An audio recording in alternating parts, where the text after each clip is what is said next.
President Biden accused Republicans of offering fear and lies and broken promises during remarks at a virtual Democratic National Committee event Monday evening, even as he touted a bipartisan infrastructure deal making its way through the Senate.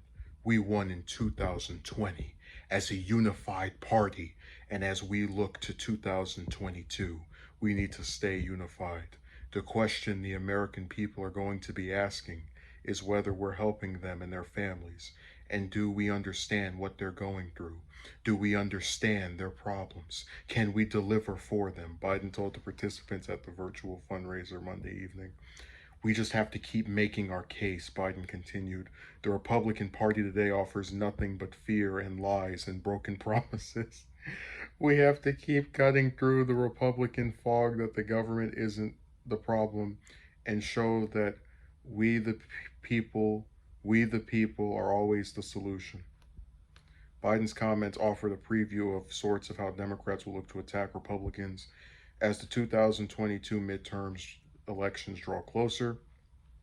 Biden mentioned his 1.9 trillion COVID relief package passed in March, as well as the bipartisan infrastructure bill, which he said would create well-paying jobs and boost American competitiveness. Senators unveiled the text of the 1.2 trillion bill late Sunday evening. The bill was a result of negotiations between White House officials and a bipartisan group of senators and will represent a major accomplishment for Biden if it passes.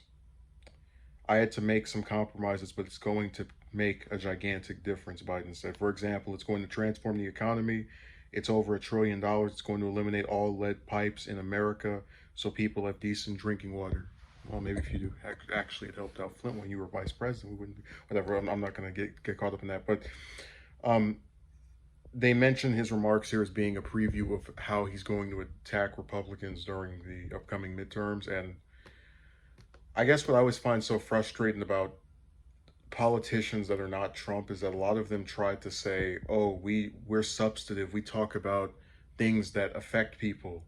You know, we don't do personal attacks. I don't see where he's laying out specifics of what Republicans have done, so egregiously, right, for Democrats to be able, and politicians accusing other politicians of being liars is always funny, but it's like he doesn't specify what specific things the Republicans have done for him to believe that they offer nothing but fear, lies, and broken promises.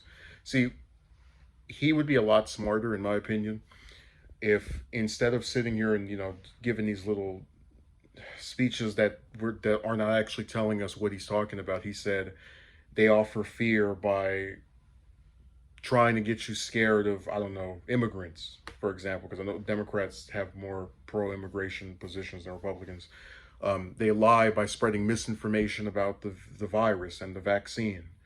They give broken promises when, for example,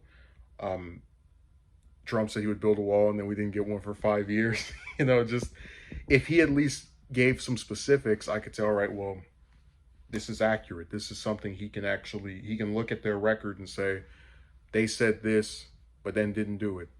But instead it's more, nebulous stuff. Oh, fear and lies and what are they doing?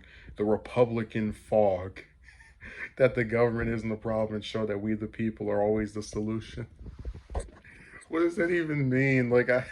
That's why I hated his inaugural speech, because every time he delivers remarks, unless it's at a bill signing ceremony, it's always stuff that doesn't even if he does mention a policy, it's one thing, and then the rest of it is just mealy mouth, no explanation given rhetoric that leaves me more confused than before he opened his mouth. So I'm not sitting here and trying to pretend the Republicans don't lie and don't have, stroke fear all right, but give examples. Damn. Because again, the only people, and what's unfortunate is that since there are a lot of people that just don't like Republicans, period, they'll sit there and go, yeah, he really showed them.